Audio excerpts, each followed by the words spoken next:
Hello and welcome to Talking Aussie Books, a new weekly podcast shining a spotlight on Australian fiction. My name is Claudine Tinellis. As a writer and avid reader, I love chatting about books. And in this podcast, I'll chat to authors, publishers and readers, giving you, dear listener, insight into what's hot on the Australian fiction scene. So if you're looking for your next book recommendation or just want to know more about Aussie fiction writers, this podcast is for you. Grab yourself a cuppa, sit back and enjoy. Listeners, there are very few things that move me more than books that chronicle grief. Books that shake you to your very core with earth-shattering raw honesty. Books that lay bare the depths of human emotional response to the death of a loved one. The Cookbook of Common Prayer by Francesca Haig is one such book. Set between Tasmania and London, the Cookbook of Common Prayer explores themes of grief, food, mental illness and hope in a thoroughly compelling and unique manner that left me breathless till the very last page.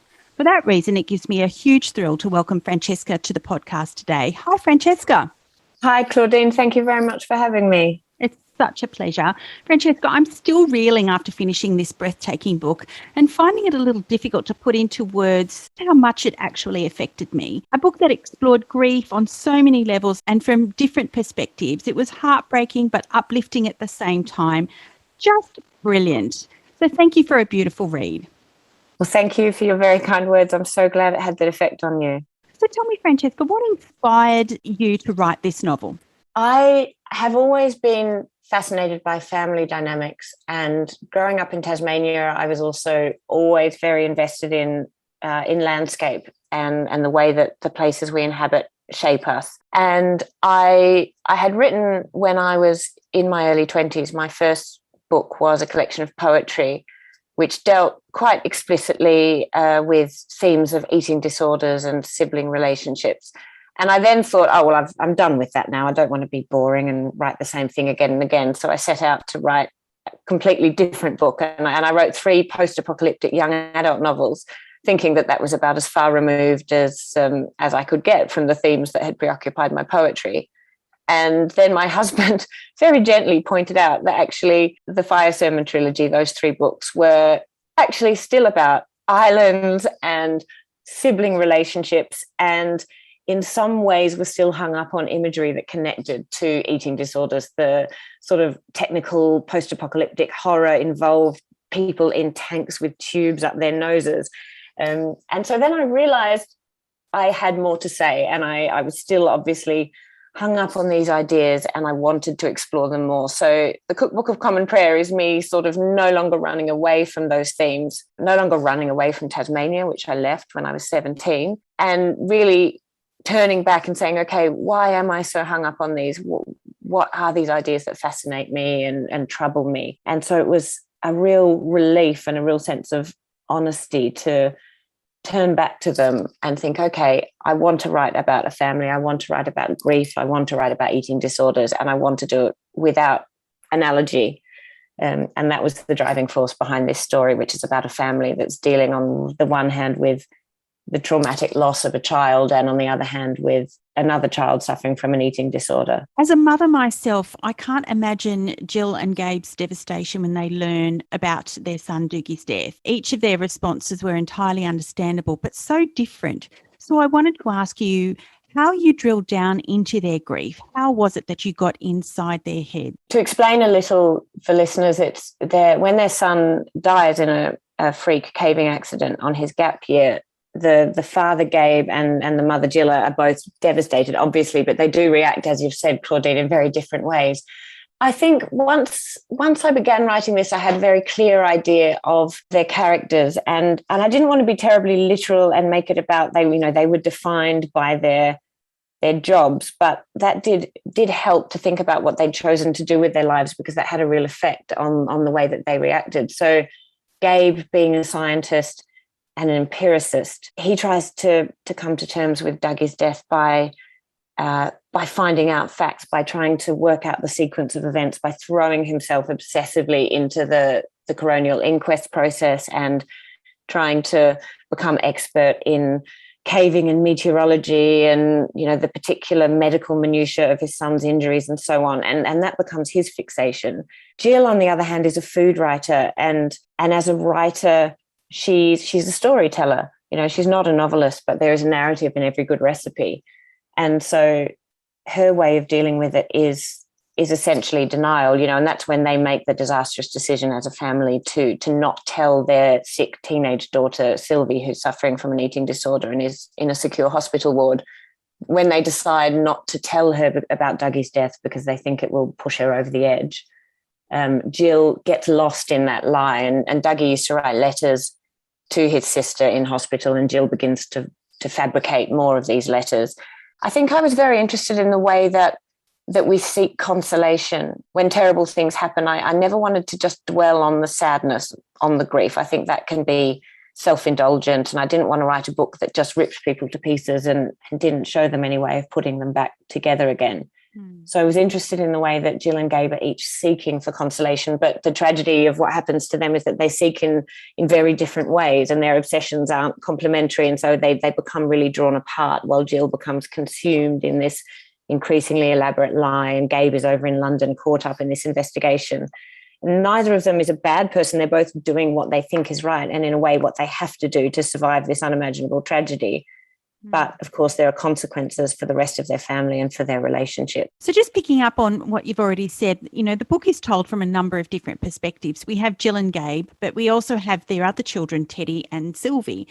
So what I found quite remarkable about this book was the insight that it gave us into how family tragedy impacts on all members of the family. So as you said, we've got Jill and Gabe dealing with their grief in very different, very disparate ways. But then we also have Teddy and Sylvie and the way that they're dealing with it. So I wanted to ask you, was this approach deliberate on your part, and why? Well, I think for characters to succeed, they have to be individual as we all are as people. And so it was conscious in me that their responses would be different. And I think for a book that deals with such very, potentially very dark subject matter, and this is the death of a child, the sickness of another child, that's really heavy stuff. One person's view could be suffocating. I think the reader could get lost in that. It was more interesting to me, and also offered some cracks through which the light could get in to present a range of responses, because it's the conflict between those responses that makes them interesting. It's the way that those different responses are not necessarily complementary that places additional strain on the family. Now, you mentioned Jill and Gabe's decision not to tell Sylvie about Dougie's death, and hence the letters. They fear that it will be the news that will tip Sylvie over the edge. I can understand why they did it initially, but it was a risky move, wasn't it? Oh, I mean, it's objectively a terrible decision, but people don't always make the right decisions in horrifying circumstances. So I could understand the sort of raw terror. Sylvie is not just unwell with an eating disorder, but as with many eating disorders, there's a sort of host of related psychiatric problems and suicide attempts and so on. So I could really viscerally feel that terror of, they've lost a child, which is an almost unimaginable horror, and then the very real risk that they would lose another. But to sustain that lie, even when the medical professionals and friends around them are nudging them to come clean, I think that's when we get into the realm of self-deception. And I always have believed that the most dangerous lies are the ones that we tell ourselves. So it does become increasingly clear that Jill in particular, who's most invested in the deception, she's ostensibly doing it, of course, to protect Sylvie, but really at heart, it's for herself, that she cannot face the reality of Dougie's death. And so to continue to pretend that he's not dead is a consolation to her, because she can indulge too in that illusion. From a reader's perspective, it was her saying, I just can't let go. I'm not ready to let go. That's right. As a parent of a teenage girl, I was equally moved and horrified by Sylvie's condition after suffering, anorexia for 3 years and virtually living she did live in a mental health facility. So I wanted to ask you, Francesca, what research did you do to bring Sylvie's story to the page? I had some personal experience in that, a horrifyingly high percentage of teenage girls, and not just girls, but predominantly girls. I had suffered myself from eating disorders, though not as dramatically as Sylvie. And I had the very difficult experience as a child and young adult of a close family member that had an experience closer to Sylvie's. But I'm always at pains to stress that, it would be very disingenuous of me to pretend that experience didn't very heavily inform my understanding of what happens to a family when when an eating disorder like this strikes. But equally, I'm always at pains to stress that the characters and the, you know, specific events and origins surrounding this eating disorder are very much fictional. But that experience did inform it. I also did quite a lot of reading. You know, I had always, since those experiences, been interested in eating disorders and the way that our society makes them, I think, almost an inevitable outcome for so many young women. So when I was writing Sylvie, I had two conscious aims in mind. One was that I not contribute to that by doing anything that would glamorize or romanticize her illness. I didn't want her to be a kind of pre-Raphaelite tragic figure that has a certain appealing beauty about her. So I was always at pains to stress the hugely unglamorous reality of eating disorders, the layer of body hair that grows to compensate for the cold because there's no subcutaneous fat, the horrible stinking breath that comes from the process of ketosis and fat burning, the sheer dull bureaucratic misery of life in institutions. And it was very important to me that someone reading this, I hope, would see and feel that the actual horror of this, you know, what is a horrifying thing, because I think it's very easy for these sicknesses that happen to beautiful young women to be romanticized and for these women to fall for that. But at the same time, I never, ever wanted to condemn Sylvie. I think it was so important to me that I came from a place of understanding how a young woman would very easily fall subject to that illness because of the pressures. And eating disorders are fascinating because I believe there are predispositions, either genetic or personality-wise, that make some people more likely to suffer from an eating disorder, but there are also these huge societal pressures that are almost universal. So while I wanted to depict the tragedy and the grim reality of the illness, I also wanted to never condemn Sylvie for being subject to those pressures because they are so huge and so real. And so I was trying to tread that rather fine line when I wrote the book. Indeed, and I absolutely agree with you. I don't think you glamorized it in any way. It was, as I said, quite a horrifying reality that you depicted in that book. But also, as you say, you didn't demonize her for it. And it was clear that she was laboring under a great deal of stress and pressure in relation to it. And she also understood how it was affecting her family in the end, I think. Yeah. And it affects no one more than the sufferer themselves. And I think with eating disorders, there is sometimes, you know, this misconception, perhaps amongst an earlier generation that have been less informed about it, that it's willful, that it's malicious, that it's vanity or selfishness. And of course, none of those things are true. It's a disease that happens to some people. But Sylvie is, like many sufferers of anorexia, highly intelligent and emotionally intelligent. So she does understand that other people suffer from it. There's a dreadful moment in the book where Gabe confesses that he would prefer if she had cancer, because then they'd all be on the same side. You know, the sufferer and the family would both wish for them to get well. And the horribly divisive and painful thing about eating disorders is that those trying to keep the sufferer alive are often really, you know, the victim of the eating disorder will see them as the enemy, because that's not what they want in that headspace. So it's so damaging and painful, as are many psychiatric issues. Eating disorders have this really invidious way of pitting family members against one another. Now, almost ironically, as you mentioned, Jill, Sylvie's mum, is a chef and food writer. She deals in many ways with her grief by cooking, and throughout this book, she puts together recipes that mark certain events. For example, omelette for the day police come to your house to tell you that your son is dead. For Jill, it's not only an act of cooking, but writing the recipe that helps. I wondered if you could tell me a little bit more about this and why this was Jill's coping mechanism. Well, Jill, as a food writer and a passionate chef, is obviously, you know, fixated on food. And it's really what's happened to Sylvie is a sort of just another version of Jill's own obsession with food. But unfortunately, it's taken a dark turn with Sylvie. I think there are a few teenage girls that have uncomplicated relationships with their mothers. I know I gave my mother hell when I was a teenager. It was interesting to me to explore the way that what was a positive, productive passion and indeed a successful career for Jill, the mother, became twisted in Sylvie. And her eating disorder, it's very difficult, certainly for Jill, to not take it personally. To, you know, a food writer with a daughter who refuses to eat it feels like a personal attack in some ways on Jill, though of course it's much bigger than her. And she becomes obsessed with writing these increasingly bizarre, weirdly specific recipes. And it is a catharsis for her, I think, because her way of showing affection and love has been through cooking food. And that is, hospitality is a wonderful thing. For someone to cook for you is a generous gift. But when her daughter rejects that, she receives that as a rejection of wholesale of herself, really. And I was really interested as well in this idea of consuming and devouring, because when I first had my son, one of his favourite childhood and baby books was Maurice Sendak's Where the Wild Things Are. And there's a line in that where the wild things say, "We'll eat you up, we love you so." And we all say it. We all say, we look at a lovely pudgy baby and we say, "Oh, I could eat him up," or we gently bite their lovely pudgy legs, and we describe them as scrumptious or delicious. And you see the darker side of that in fairy tales, where the witch in the woods devours the children, puts them in the oven. This idea of mothers who devour their children is quite interesting. So we have Jill cooking and eating food, and Sylvie getting smaller and smaller and smaller. So I was interested in almost the mythical components of that relationship between food and mothers and daughters.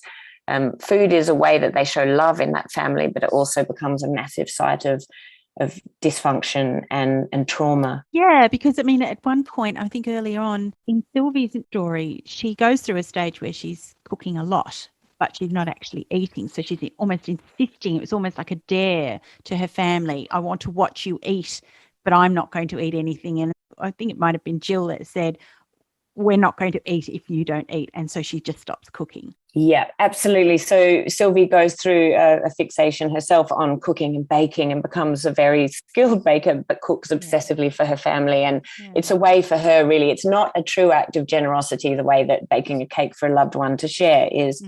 It's an assertion of dominance. It's you are weak and I am strong and I have the willpower not even to lick the spoon. It's never a true gift. There's no true generosity there. It was all part of the same illness. Now, as mentioned earlier, the book was set between Tasmania, Hobart, and a place called Eaglehawk Neck, and London.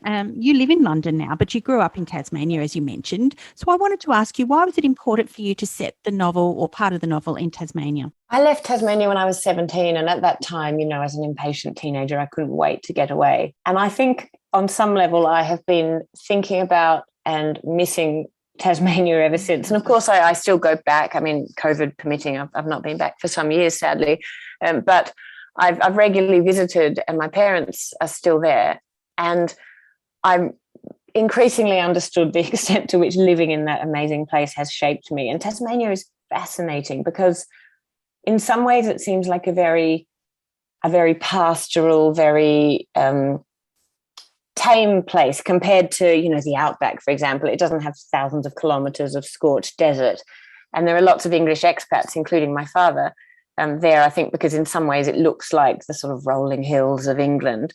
But in other ways, it does have that very stark side. There are bushfires, there are cliffs, there are rainforests and places where someone could become lost. And underlying all of it, of course, is the very dark history of white invasion and the mistreatment of First Nations people in Tasmania. So I think it's that contrast between the sort of picture postcard elements of the Tasmanian landscape and that unacknowledged black dark history lying underneath that make it a very potent place. And also the fact of being an island, of course. And Eaglehawk Neck is a tiny strip of land that connects mainland Tasmania to the Tasman Peninsula. So it's almost an island off an island. It's this tiny little isthmus of land, which is always risky, I suppose, because it feels like you're only ever one high tide away from being cut off entirely. Yeah. So it's a place that's beautiful, and the family keeps being drawn back to Eaglehawk Neck, where they've spent every summer and have a holiday home.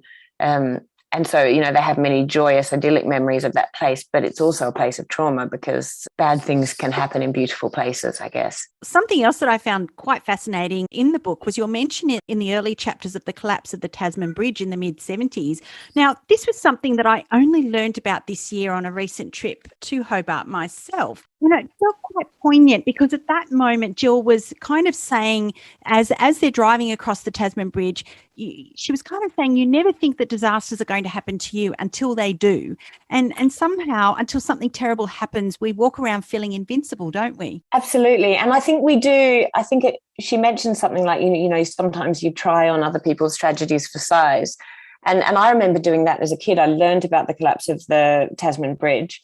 And I remember sitting in the bath and my dad coming in and finding me crying because, obviously I was a massive drama queen, but I had worked myself up into a frenzy of sort of vicarious grief and terror, imagining, what would you say? What would your last words be as your car was tumbling down into the river? Would you be practical and shout, get out, kids?